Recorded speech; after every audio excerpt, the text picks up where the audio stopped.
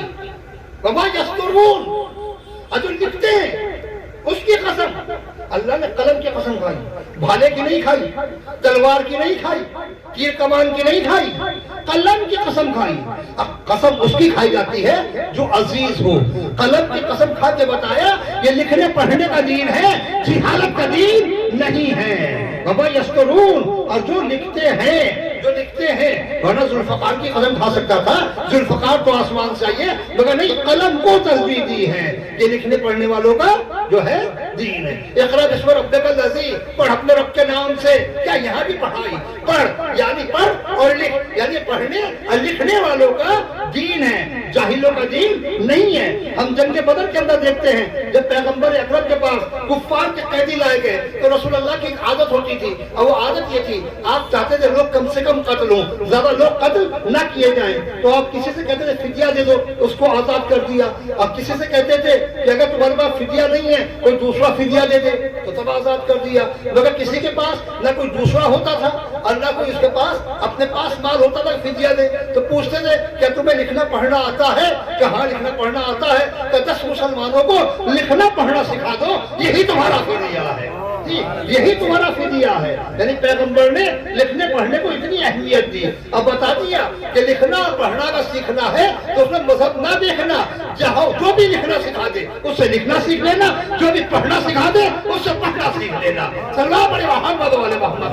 قرآن پڑھے تو صحیح, قرآن کی اولاد کو کھولے تو صحیح. ہم نے تو قرآن کو فقط بس یا تو مریض کو ہوا دینے کے لیے, تو میں تو صرف مثال دیتا ہوں سلام علیہ محمد والے محمد کی.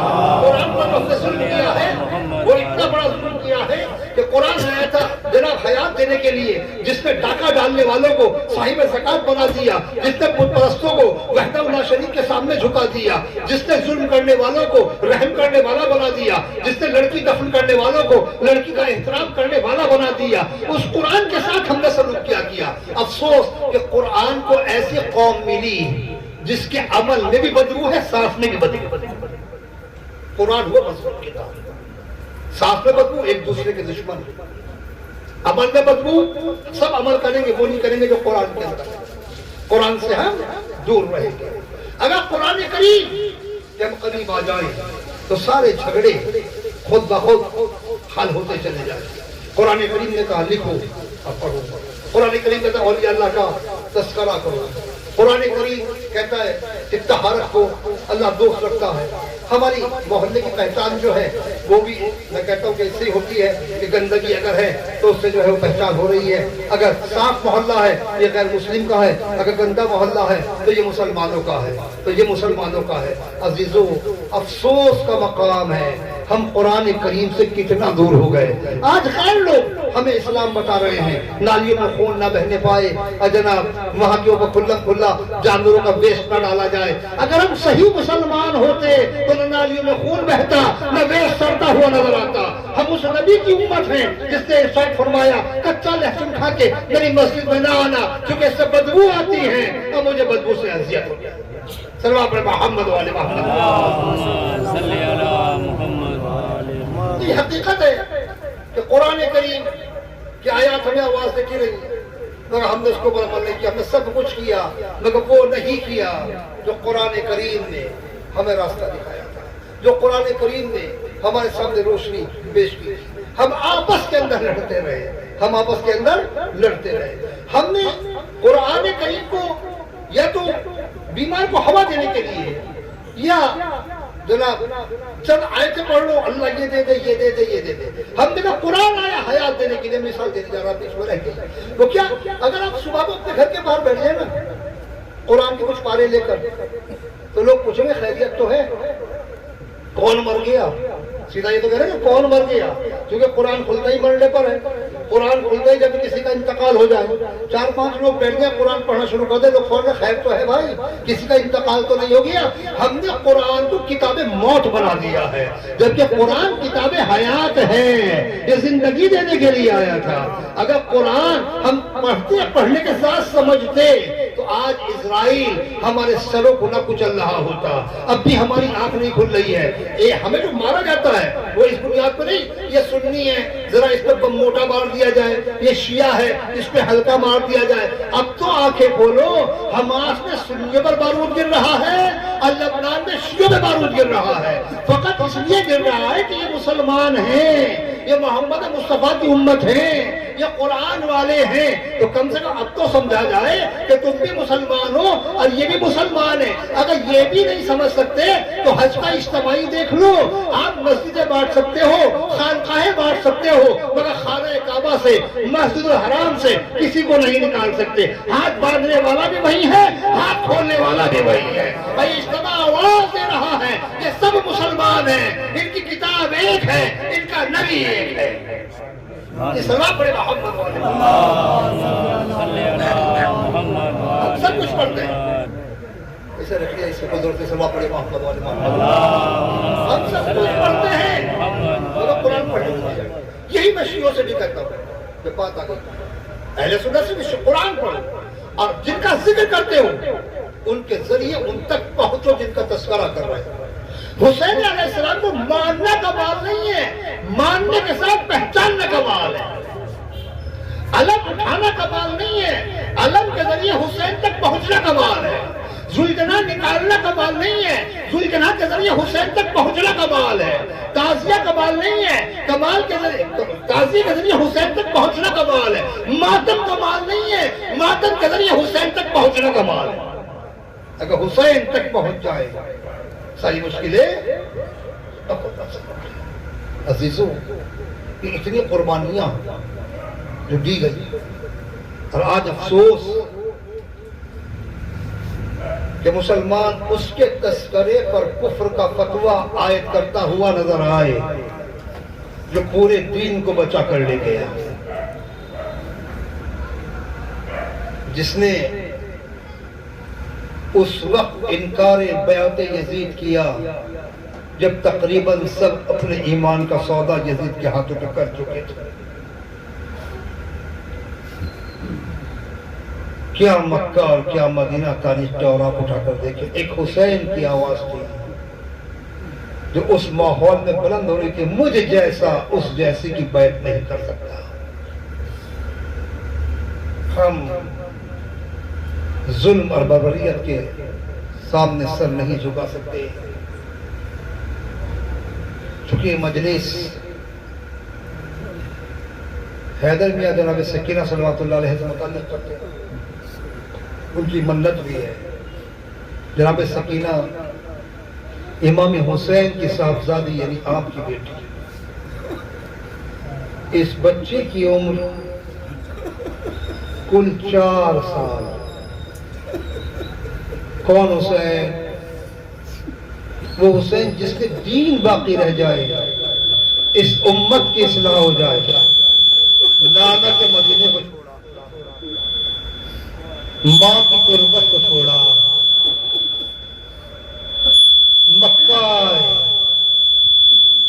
مکہ میں امان نہ ملی, کوفہ کا رخ کیا. کہہ دینا آسان ہے, کتنی منزلیں طے کی ہیں جب 2 محرم کو والد کربلا ہوئے ہیں. یہ بھی کہہ دینا آسان ہے, روز عاشورہ جنگ ہوئی, لاشیں اٹھائی. قریب جا کے دیکھیں, حسین سے پوچھیں اس قمر کا کیا حال ہوگا جس نے صبح سے اتنے لاشیں اٹھائے ہوں گے. اس زبا کا کیا حال ہوگا جو 3 دن سے پانی سے نہ آشنا تھی، ان آنکھوں کا کیا حال ہوگا جن میں کربلا کی تپتی ہوئی ریت اڑ کے گر رہی تھی؟ ان زخموں کے کرب کا، جلن کا، سوزش کا کیا عالم ہوگا؟ جب زخم ہوتا ہے نا تو اس میں ٹھنڈا پانی یا برف وغیرہ رکھا جاتا ہے، مگر ہائے فرزند رسول کے زخم جن میں کربلا کی گرم ریت اڑ کر گر رہی تھی۔ اور اس کے بعد سب سے بڑی فکر انسان ہوتی میرے بعد بچوں کا کیا ہوگا؟ مگر حسین کا یہ پہلو بھی پرسکون نہ تھا۔ جانتے تھے بچوں کو وہ دلاسا نہیں دے گا، انہیں تماچے مارے جائیں گے، ان بہنوں کو کوئی پرسا نہیں دے گا، ان کی ردائیں چھینی جائیں گی، نبی کی نواسیوں کو اونٹوں پر ننگے سر بٹھا کر کوچہ و بازار کے اندر گھمایا جائے گا۔ عزیزو، آج اسی بچی کا تذکرہ کرنا ہے حسین کو، جس سے اپنے بچوں میں بہت زیادہ الفت تھی، جس کا نام تھا سکینہ۔ اس بچی کا سن 4 سال اور حسین کے سینے پر سوتی تھی۔ شیخ مطالعی بہت بڑے محقق گزرے ہیں، کہتے ہیں اس بچی کے علم و معرفت کا یہ عالم تھا کہ جب خالی گھوڑا امام حسین کا خیال کی جانب آیا ہے تو اس بچی نے فی البدیہہ ایک مرثیہ کہا ہے، اسی وقت ایک مرثیہ کہا ہے جبکہ عمر 4 سال کی تھی۔ اس کا ایک شعر یہ بھی ہے کہ اے زنجنا، یہ بتا کہ ان لوگوں نے جنہوں نے میرے بابا کو قتل کیا ہے، قتل سے پہلے پانی پلایا تھا یا پیاسا گلا کاٹ دیا؟ آج بھی تاریخ کے اندر موجود کون سکینہ؟ وہ سکینہ کہ 3 دن سے پانی نہیں تھا، تو اس بچی نے بھی کربلا کی جلتی ہوئی ریت پر تیمم کر کے نماز ادا کی۔ اس بچی کے بارے میں باقاعدہ ملتا ہے کہ اس پر ظلم و ستم کا نشانہ اس کو اس لیے بھی بنایا گیا چونکہ ظالم جانتا تھا کہ حسین علیہ السلام اس بچی سے زیادہ محبت کرتے ہیں، اس لیے اس بچی کے کانوں سے جو گہوارے تھے، وہ جو گوشوارے تھے، ان گوشواروں کو اتارا نہیں گیا بلکہ کھینچا گیا، جس سے بچی کے کانوں کے لوے پھٹ گئے اور اس بچی کا لہو اس کے پیراہن، اس کے کرتے کے اوپر بہہ رہا ہے۔ یہ بچی، اس کے بہت سارے مسائل ملتے ہیں کہ تاریخ بتاتی ہمیں، ابن مسلم کہتا ہے میں نے دیکھا روز عاشوراء عصر کے وقت جب حسین قتل ہو گئے، خیموں کو جلایا جا رہا تھا، تو ایک بچی جس کے دامن میں آگ لگی ہوئی تھی وہ ایک سمت کی طرف دوڑی جاتی تھی اور جب ہوا چلتی تھی تو آگ بھڑکتی تھی۔ کہتا ہے میں قریب آیا تو اس بچی نے کہا مجھے ہاتھ نہ لگانا چونکہ میں سیدانی ہوں۔ کہتا مجھے رحم آیا مگر میں نے اس کپڑے سے آگ بجھا دی، کرتے سے آگ بجھا دی۔ کہا بیٹا ادھر کہاں جا رہے ہو؟ کہا میں نے سنا ہے اس سمت میں ایک شہر ہے، ایک جگہ ہے جس کا نام نجف ہے، وہاں میرے دادا علی کی قبر ہے، میں وہاں فریاد کرنے جا رہی ہوں کہ اے دادا جہاں میرے بابا کو قتل کر دیا گیا، چچا جہاد قلم کر دیے گئے، دیکھو لشکر ہمارے خیموں کے اندر داخل ہو گیا ہے۔ عزیزو، اس کے بعد تاریخ بتاتی ہے کہ یہی بچی ہے کہ رات کا سناٹا ہے اور روز عاشوراء گزر چکا ہے، شام غریبہ ہے کہ جنگل میں جا کے آواز دیتی ہے بابا ہمارے خیمے جل گئے، تو نشیب سے باپ آواز دیتا بیٹی آ جا، تیرا باپ اس نشیب کے اندر ہے۔ تاریخ نے یہ منظر کے دیکھا ہے۔ عزیزو، یہ بچی ہے کہ تاریخ خاموش ہے، نہیں پتا اس کو پانی کب ملا، کس نے اس کو پانی دیا۔ ہم نے تو یہ دیکھا اونٹ پر اس بچی کو تنہا باندھا گیا، جب اونٹ چلتا تھا تو اس بچی کی کمر چھلتی تھی، عزیزو یاد نہیں چاہتا ہے کہ مسائل پڑھتی ہے جائے کہ جب کوفے میں پہنچے تو اس بچی کو اونٹ کی پشت سے باندھا ہوا تھا اور آگے آگے نیزوں پہ سر جا رہے تھے اور بیویاں اونٹوں کے اوپر تھی اور یہ بچی اونٹ پر چڑھا رہی تھی۔ تو ایک خاتون اپنی ملکہ کے پاس جاتی ہے کیونکہ خود کنیز تھی، اب ملکہ سے جا کے کہتی ہے اے مالکہ میں نے ایسے قیدی دیکھے ہیں، اس سے پہلے کبھی ایسے قیدی نہیں دیکھے، وہ اونٹوں پہ سوار کچھ بیویاں ہیں، آگے آگے نیزوں پہ کچھ سر ہے، اور ایک بچی ہے جس کو اونٹ کی کمر سے باندھا گیا ہے۔ وہ بچی الاتش الاتش کی صدا بلند کرتی ہے، اس کی جان گویا لبوں پر ہے، کہا کام کر اس کے لیے پانی لے جا، کہا نہیں آپ بھی چلیں، کہا میں نہیں جاؤں گی، کہا تو کیوں نہیں جاتی؟ اے بلنا باہر تو نکلو، کہا نہیں جب میں کوفے میں شہزادی زینب کے پاس جاتی تھی تو کہا کرتی تھی ام حبیبہ کوفے میں سب کچھ دیکھنا مگر کبھی قیدیوں کا تماشا نہ دیکھنا، کبھی قیدیوں کا تماشا نہ دیکھنا، ہو سکتا ہے وہ قیدی کوئی اور ہو، اس نے مجبور کیا۔ ام حبیبہ ہاتھ میں پانی کا کوزہ لیے ہوئے ایک بار باہر آئی، دیکھا جان سے بچی ہے جسے اونٹ کی پشت سے باندھا ہوا ہے، اس کے قریب گئی اور بچی کے ہاتھ بندھے ہوئے ہیں، کہا بیٹی پانی پی لو، مگر کچھ دعائیں ہیں وہ دعائیں کر دو، میں نے سنا ہے یتیم و اسیر کی دعائیں قبول ہوتی ہیں، تم یتیم بھی ہو تم اسیر بھی ہو۔ ایک بار کہتی ہاں میں دعا کے لیے تیار ہوں، مگر ادھر سے ایک آواز آئی، آواز زینب کی تھی، بیٹی پہلے دعا کرو پھر پانی پینا۔ کہا اچھا بتا تیری دعائیں کیا ہیں؟ کہا میری دعا یہ ہے دعا کریں کہ جس طرح تمہارے وارث قتل ہوئے ہمارے وارث ایسے مصیبت میں گرفتار نہ ہو۔ اب سکینہ ہاتھ تو اٹھا نہیں سکتی، ہاتھ بدھے ہوئے ہیں، آسمان کی طرف نظروں کو کیا تو پالنے والے جیسے ہمارے وارث قتل ہوئے ہیں اس کے وارث ایسے قتل نہ ہو، کہ جیسے تم یتیم ہوئے ہمارے بچے ایسے یتیم نہ ہو۔ بچی نے آسمان کی طرف دیکھا کہ پالنے والے جیسے ہم یتیم ہوئے اس کے بچے ایسے یتیم نہ ہو۔ یہ بہت ساری دعائیں کرا چکی تو ایک بات کہتی ہے دیکھیے ایک دعا ہے آخری دعا ہے، تو دعا کیا ہے؟ کہ دعا کرو مدینے میں میرا آقا حسین خیریت سے ہو، کہ آقا حسین مدینہ۔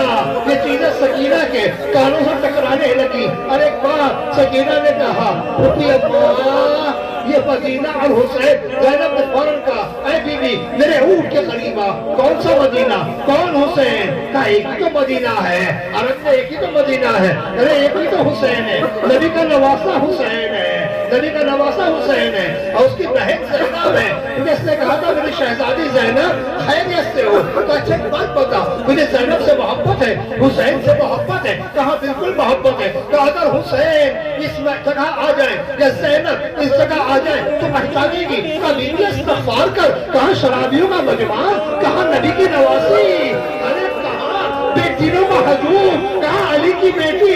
ایک بار زینب نے اپنے چہرے سے بالوں کو ہٹایا اور بالوں کو ہٹانے کے بعد ام حبیبہ کو غور سے دیکھا، کہا ام حبیبہ میں پہچان گئی ہوں مگر تم نہیں پہچانی، میں ہی زینب ہوں۔ ایک بار ام حبیبہ نے دیکھا، کہا بی بی ارے اونٹ کی پوچھ اور آپ نے کیسا، میرا آقا عباس کہاں ہے؟ کہا وہ آگے گھوڑے کی گردن میں تیرے آقا عباس کا سر لٹکا ہوا ہے۔ کہا میرا مولا حسین کہاں ہے؟ کہا وہ نیزے کے اوپر حسین کا سر ہے۔ اب زینب مدینے میں نہیں رہتی، آگے آگے بھائی کا سر نیزے میں گھمایا جاتا ہے، پیچھے پیچھے زینب ننگے سر۔ یہ بچی کوئی آنکھ بچی ہے، تیرے آقا حسین کی بیٹی ہے۔ سر پیٹا ام حبیبہ نے، یا اللہ یہ کیا انقلاب ہے، ارے نبی کی عزت نبی کی نواسیات ان شرابیوں کے مجمع۔ انا للہ و انا الیہ راجعون۔ اللہم لم قتلت الحسین یا اللہ یا اللہ یا اللہ یا اللہ یا اللہ یا اللہ یا اللہ یا اللہ یا اللہ یا اللہ۔ ماننے والے تو محمد والے محمد کا واسطہ ہماری قریب میں قبول فرما، گناہان کبیرہ و صغیرہ کو معاف فرما۔ پالنے والے جہاں جہاں مومن مولا تمام ہیں سب کی جان کی مال کی عزت و آبرو کی حفاظت فرما، اس گھر پر اپنی رحمتوں کا نزول فرما، دشمنوں کے شر سے بچا۔ پالنے والے ہماری صفوں میں اتحاد قائم فرما، پالنے والے تجھے محمد و آل محمد کا واسطہ بیماروں کو شفاء کلی عطا فرما، مرحومین کی مغفرت فرما۔ پالنے والی تمام حاضرین مجلس کے لیے اس مجلس کو دنیا اور آخرت میں بہترین ذخیرہ قرار دے۔ پالنے والے تجھے محمد و آل محمد کا واسطہ مقامات مقدسہ کی حفاظت فرما، مظلوم فلسطینیوں پر رحم فرما۔ پالنے والے اسرائیل کو اس کے اتحادیوں کو نیست و نابود فرما، مسجد اقصیٰ کو یہودیوں کے ناپاک ہاتھوں سے نجات دے گا۔ پالنے والے تجھے محمد و آل محمد کا واسطہ اس امت کی صفوں میں اتحاد قائم فرما، ایک دوسرے کی دشمنی کو ختم فرما۔ پالنے والے تجھے محمد و آل محمد کا واسطہ اپنے حجت کے ظہور میں تاجیل فرما۔ ہمیں ان کا نام سارا شمار فرما محسن حسین علیہ السلام مادر حسین جب تک جئیں گے اہل عزا ہم منائیں گے بی بی تیرے حسین کو آنسو بہائیں گے اے مادر حسین اے مادر حسین وہ 3 دن کی تشنا لبی یاد ہے ہمیں سوکھے گلے پہ کند چھری یاد ہے ہمیں پیاسوں کو ان کی یاد میں پانی پلائیں گے بی بی تیرے حسین پہ آنسو بہائیں گے اے مادر حسین اے مادر حسین جب تک جئیں گے اہل عزا ہم منائیں گے بی بی تیرے حسین پہ آنسو بہائیں گے اے مادر حسین اے مادر حسین سب کچھ نثار کر کے اسی غم کے واسطے اولاد بیچ دیں گے محرم کے واسطے مظلوم کربلا کی صف غم بچھائیں گے بی بی تیرے حسین پہ آنسو بہائیں گے اے مادر حسین اے مادر حسین جب تک جئیں گے اہل عزا غم منائیں گے بی بی تیرے حسین پہ آنسو بہائیں گے اے مادر حسین اے مادر حسین صورت نہیں ہے آج کوئی دل کے چین کی رکھتے ہیں اپنے ساتھ نشانی حسین کی ہم قبر میں بھی خاک شفا لے کے جائیں گے بی بی تیرے حسین پہ آنسو بہائیں گے اے مادر حسین اے مادر حسین جب تک جئیں گے اہل عزا غم منائیں گے بی بی تیرے حسین پہ آنسو بہائیں گے اے مادر حسین اے مادر حسین جتنا خیال تو نے رکھا اپنے لال کا کوئی بھی اتنے پیار سے پالا نہ جائے گا اس کی مصیبتوں کو نہ ہم بھول پائیں گے بی بی تیرے حسین پہ آنسو بہائیں گے اے مادر حسین اے مادر حسین جب تک جئیں گے اہل عزا ہم منائیں گے بی بی تیرے حسین پہ آنسو بہائیں گے اے مادر حسین اے مادر